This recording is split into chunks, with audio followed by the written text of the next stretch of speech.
Hello friends, welcome back to our channel. இங்கே பார்த்தீங்கன்னா சிறகடிக்க ஆசையில் வந்துட்டு அந்த ரவி ஸ்ருதியை வந்து சூப்பராக ஓப்பன் பண்ணுறாங்க. அந்த இடத்துல வந்துட்டு சூப்பராக கொண்டு போயிட்டுருக்காங்க. அவங்களோட ரெஸ்டாரண்ட்டு நல்லபடியாக ஓப்பன் பண்ணுவாங்கன்னு தான் நமக்கு தோணுது. அங்கே எதுவும் பிரச்சனை வந்துடாமல் ஆண்டவா இது ஒரு நல்லபடியாக கொண்டு போங்க அப்படின்னு சொல்ல அளவுக்கு தான் இருக்குது. அங்கே பார்த்தீங்கன்னா எப்படி இருந்தாலும் ஏதோ ஒரு பிரச்சனை கண்டிப்பாக வரதான் போகுது. அந்த என்ன மாதிரி கொண்டு போகிறாங்க, என்ன மாதிரி பிரச்சனைங்கிறத நம்ம வந்து வெயிட் பண்ணி பார்த்துட்ருக்கோம். ஏன்னா முத்துவுக்கும் அவங்க அப்பா அம்மா ஸ்ருதியோட அப்பா அம்மாவுக்கு தான் ஆகாது, இந்த குடும்பத்துக்கும் அவங்களுக்கு தான் ஆகாது. ஏதாவது ஒன்று பிரச்சனை பண்ணணும், அதுவும் முத்துவை வச்சு பண்ணணும்னு வந்து அவங்க வந்து நிறைய எதிர்பார்த்துட்ருக்காங்களா. அது போல் வந்துட்டு இந்த இதில் பிரச்சனை கண்டிப்பாக ஏதாவது ஒன்று வரும். இது போல் அவங்க ரவியோட அசிஸ்டண்ட்டை வச்சு தானே பண்ணியிருக்காங்க. எல்லா விஷயமும் வந்து தெரிய வருது.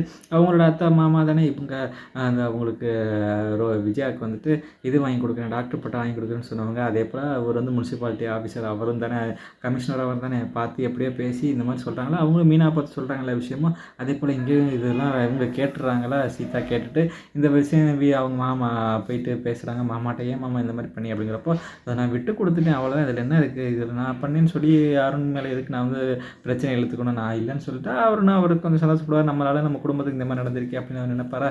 இந்த மாதிரி விஷயத்தை போயிட்டு சீதா அப்படின்னு தான் அவர்கிட்ட சொல்லுவாங்க. ஏங்க இதை மாமா சொல்லி தாங்க கிடச்சிச்சு அப்படின்னு சொல்கிறப்போ அவன் இன்னும் கொஞ்சம் பிரச்சனை, அவன் நல்லா டென்ஷன் ஆக போகிறாரு. முத்து மேலே வந்துட்டு அருணுக்கு வந்து இன்னமும் கோபம் வரப்போகுது. ஏன்டா இந்த மாதிரிலாம் பண்ணிட்டல, என்னால் தான் கிடச்சிச்சின்னு நினச்சா நீ இந்த மாதிரி பண்ணியிருக்கியா, உனக்கு சும்மா விட மாட்டேன்னு சொல்லி முன்ன வெறுப்பு தான் வரப்போகுது. ஒருபடியாக நல்லபடியாக கொண்டு போகிறாங்க. எப்படி போகுது அப்படிங்கிறத நம்ம பொறுத்து வந்து பார்ப்போம். என்ன மாதிரிலாம் கொண்டு போகிறாங்க அப்படிங்கிறத.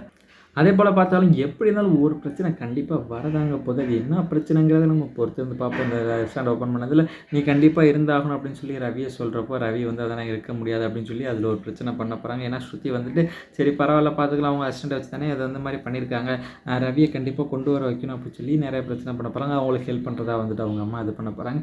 அடுத்து முத்து இதெல்லாம் எப்படி விசாரிக்க போகிறாரு, நம்மளோட இந்த விஷயத்தெல்லாம் யார் பண்ணா, சிந்தாமணி வச்சு யார் பண்ணா அப்படிங்கிறத ரோஹிணி கண்டிப்பாக மாட்டுவாங்களா மாட்ட மாட்டாங்களா அப்படிங்கிறத வந்து நம்ம பொறுத்து வந்து பார்க்கணும். அவங்களும் இந்த பிரச்சனைலாம் தப்பிக்க வந்து மீனா வந்துட்டு எவ்வளோ பண்ண முடியுமோ அவ்வளோ பண்ணுறாங்க. ஏன்னா நமக்கிட்டே 1000 பிரச்சனை இருந்தால் நம்ம ஏன் அடுத்த பிரச்சனையை போய் பார்க்க போகிறோம். அதனால் வந்துட்டு இவங்க எப்படியோ வண்டி கிடச்சிருச்சு, கடையும் வந்துருச்சு, திரும்பி கிருஷ்ணா பார்க்க போகிறாங்க. பார்த்துட்டு இந்த மாதிரி விசாரிக்க போகிறப்ப இந்த மாதிரி பிரச்சனை வரப்போகுதுன்னு சொல்கிறப்போ மறுபடியும் இவங்க வந்துட்டு எதாவது பண்ணி ஆகணும் அப்படின்னு சொல்லி ரோஹிணி எதாவது பண்ண போகிறப்போ ரோஹிணி அதில் மாட்ட போகிறாங்களா அப்படிங்கிறத வந்து நம்ம பொறுத்து இருந்து பார்க்கலாம். அது எப்படியே பிடிச்சா மறக்காமல் லைக் பண்ணி ஷேர் பண்ணி சப்ஸ்கிரைப் பண்ணிடுங்க. Thank you friends.